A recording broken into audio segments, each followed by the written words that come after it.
Beyonce is traveling the world in one of the year's biggest concert tours. For those who can't afford it, Ticketmaster has been selling listening seats, which gets you into the venue, but there is no sight of the stage. Prices for these, by the way, run from $50 to $250, and then the taxes and the fees, of course. There's also trade-offs when it comes to retirement planning. Some might choose to delay retiring to build savings. Others might retire early and just adjust their lifestyle accordingly. When you guys design plans for clients, how do you talk about the trade-offs that they may encounter? Well, you do have to make different trade-offs.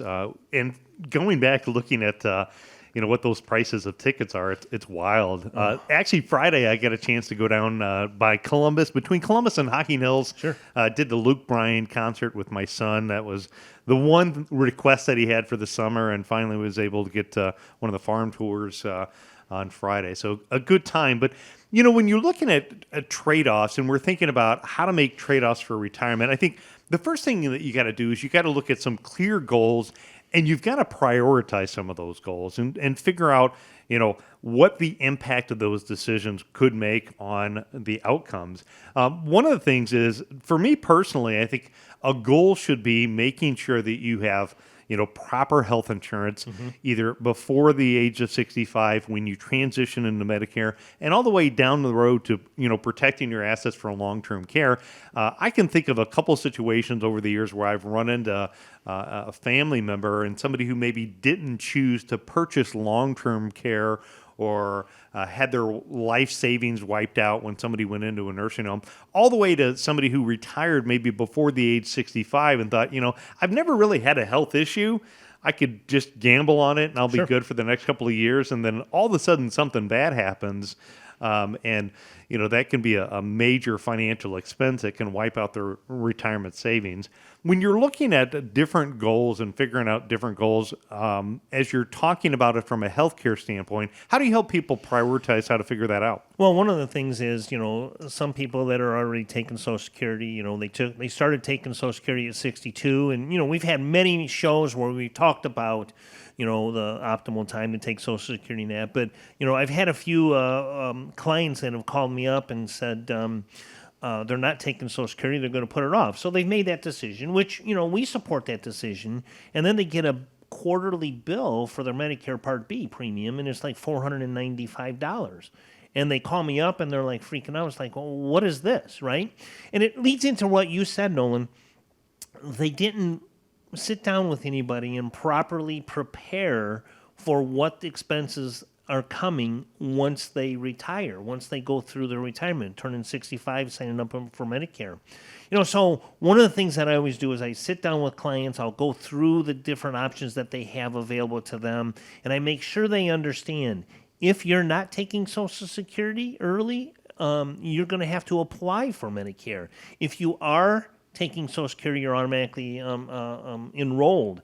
But you're also going to have expenses out of your pocket. If you're not taking Social Security, you're going to be paying those premiums when it comes Medicare time. A lot of times people just don't understand it or don't remember that, and they think that that's part of their insurance, like their supplemental or advantage plan, and it's not. It's truly something that's from Medicare, CMS guidelines. So, when you're looking at trade-offs for retirement, having those clear goals, looking at, healthcare-related expenses, looking at, what are your retirement income goals that you need? What are things that are other goals that you have, maybe planning for the grandkids' college or protecting your surviving spouse in the event of a premature death, and then kind of prioritizing those goals, going down the action plan to get those things eliminated.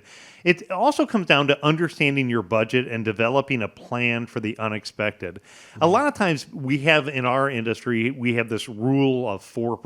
And a lot of times people say, well, it's okay to take a 4% withdrawal rate from your retirement account. But you also have to factor into that with your withdrawals that are coming out. There's going to be things that come up all the time. We talked in some earlier segments about somebody that maybe had 20% of the healthcare related expenses. If you end up in a situation where you have a $250,000 medical bill and you're responsible for 20% of that, that $50,000 could be a major unexpected expense that you need to work into your overall plan. So as you're building out your budget for the future, don't just think about what your normal living expenses are. Think about making sure that you build into that some of the unexpected. And as you're building out your budget, what I would say is that you want to make sure that you have enough reliable income for what I call the non-negotiables. So the food, living expenses, all the things that you need to maintain your lifestyle, you need to have those as non-negotiables. So it could be things like maximizing your Social Security benefits, choosing the correct pension options, maybe moving some investments from market risk assets to things that provide more predictable income to help you make sure that you've got that money in place. Your stock market money should be your paycheck money, your fund money.